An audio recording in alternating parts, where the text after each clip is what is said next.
Linda Edwards, mowing customer, looking for a trimming job. So starting here up front, it's going to be all the hedges and such along here, running along the driveway and between the driveway and the fence.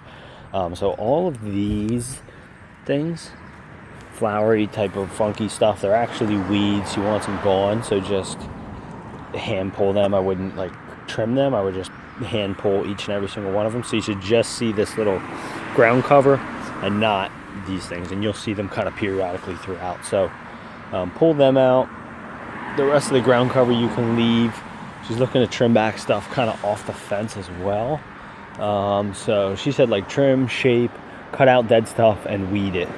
So like anything in here that's like dead like this, just hand snip it, or that's actually already snipped, but you know what I mean, like anything that's kind of dead, just kind of pull it out, get rid of it, hand snip anything that's dead. That doesn't need too much dramatic trimming. Maybe just pull up and clean up some of the dead stuff. You got like a dead dormant thing here you can cut out. You got these weedy things again, you can kind of pull all them out. That's a funky weed growth, just rip that out. This you can lightly prune it and shape it. All this has it's kind of like some dead stuff. You can just hand snip it, like deadhead it, just cut like basically the dead part. Leave as much as this as possible, so like cut it like here. Kind of do that with everything. Again, looking to try to get it off the fence a little bit. It's kind of intruding into the neighbors. This one you can pretty much leave alone. Then all this ivy, again, pull all this weedy stuff, just pull it out, and then lightly trim and hedge clip the rest of it.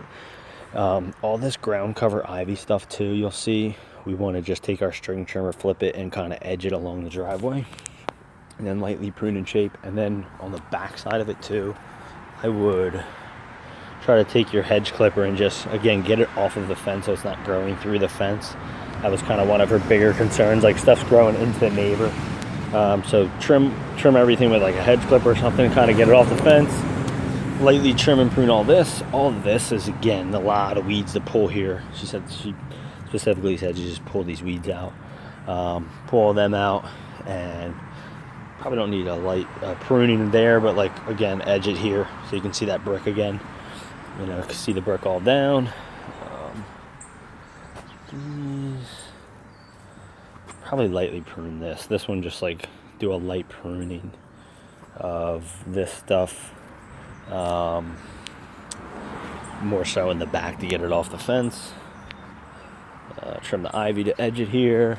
Cut out some of this dead stuff on this one. You got some dormant stuff on there you can cut out. Trim that. She said too, if you can just like weed whack this growth. If you don't do it worm mowing, just like weed whack the growth there. Nothing on this side.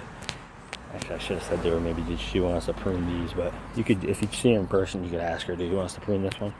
But otherwise, no. Prune that. Light edging of this. You pretty much leave this tree alone. You can leave this alone. Light pruning of that. And then this one, just more so, doesn't look too bad over here, but maybe trim the stuff that's growing into the neighbors. That one you probably leave alone. And then these two forsythias, you can just trim them, just shape them up. Basically that new growth, just kind of shape it out. And that's it.